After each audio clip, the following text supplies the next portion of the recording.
I never thought a simple decision to book a massage appointment at home would turn into one of the most memorable experiences in my life. My name is Hannah. I'm a 39-year-old mom living in Denver, Colorado, with my teenage son, Ethan, who just turned 16. Life had been weighing on me. Between long hours at work as a project coordinator and trying to be present for my son, I barely gave myself permission to slow down. My shoulders always felt tight, my back ached constantly, and sleep had been restless. So, one Saturday afternoon, I decided to do something unusual for me.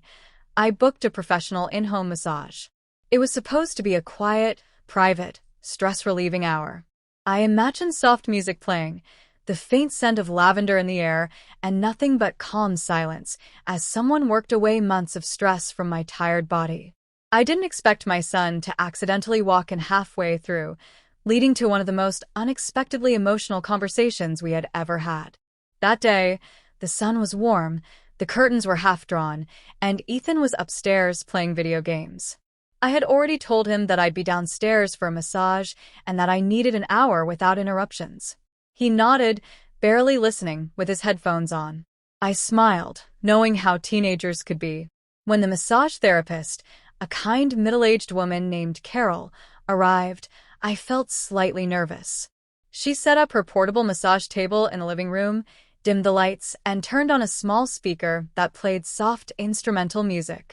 She asked me if I had any injuries or sore spots to focus on, and I laughed, saying, "Pretty much my whole back." I lay face down, trying to silence the voice in my head that kept reminding me of chores, emails, and bills. As Carol started working, I melted into the table. The tension in my shoulders slowly dissolved, and for the first time in months, I felt myself breathe deeply. About 20 minutes into the massage, the door creaked open. I thought it might be the cat. But when I turned my head slightly, I saw Ethan standing there, frozen. His eyes widened in shock as he blurted, "Oh, sorry, Mom." He immediately backed out, nearly tripping over his own feet. Carol gave a small chuckle and whispered, "Happens more often than you think." But my heart raced. I wasn't embarrassed in the way some parents might be. I wasn't doing anything wrong. Still, I couldn't shake the image of Ethan's startled face. When the session ended and Carol packed up her things, I found Ethan sitting at the kitchen table, fidgeting with his phone. He looked nervous. "You okay?" I asked gently, pouring myself some water. He nodded quickly. "Yeah, sorry." I didn't know, his voice trailed off. "It's fine," I reassured him. "I told you I was getting a massage, remember?" "Yeah, but I didn't know it would look like that," he admitted, his cheeks red. I laughed softly, pulling out the chair across from him. "Sweetheart, massages are just for relaxation and health. My back was killing me. That's all." He finally looked up at me, his expression thoughtful.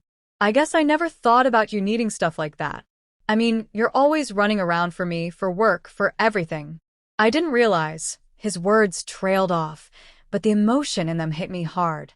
That was when I realized this was about more than just a misunderstanding. Ethan had caught a rare glimpse of me doing something purely for myself, something he wasn't used to seeing.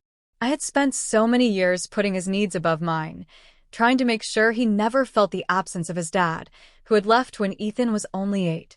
I thought I was being strong by carrying everything silently. But maybe my son had noticed my exhaustion all along. "Ethan," I said softly, "taking care of myself doesn't mean I'm not taking care of you. It actually helps me be a better mom."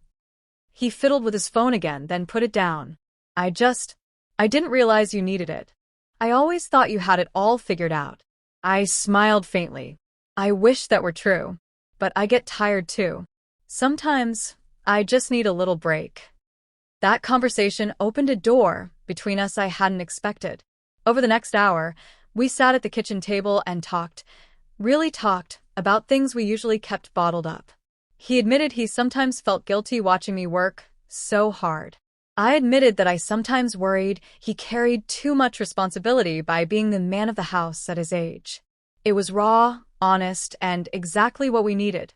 The massage had loosened my muscles, but Ethan's unexpected interruption loosened something even deeper, the emotional weight I had carried silently for years. Later that evening, As I tucked myself into bed, Ethan knocked on my door. "Good night, Mom," he said, his voice softer than usual. "And I'm glad you did something for yourself today." My heart swelled. "Thanks, honey. That means a lot." As the lights dimmed, I realized something powerful. Sometimes, it takes an unplanned, awkward moment to remind us that we're still human, still connected, and still learning about each other, even as parent and child. That day taught me that showing my son my vulnerabilities didn't make me weaker in his eyes.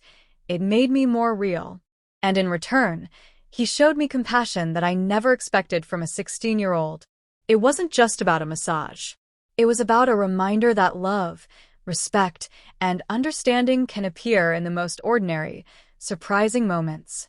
From then on, I made a quiet promise to myself. I would keep making space for self-care. Not just for me, but as a lesson for Ethan too.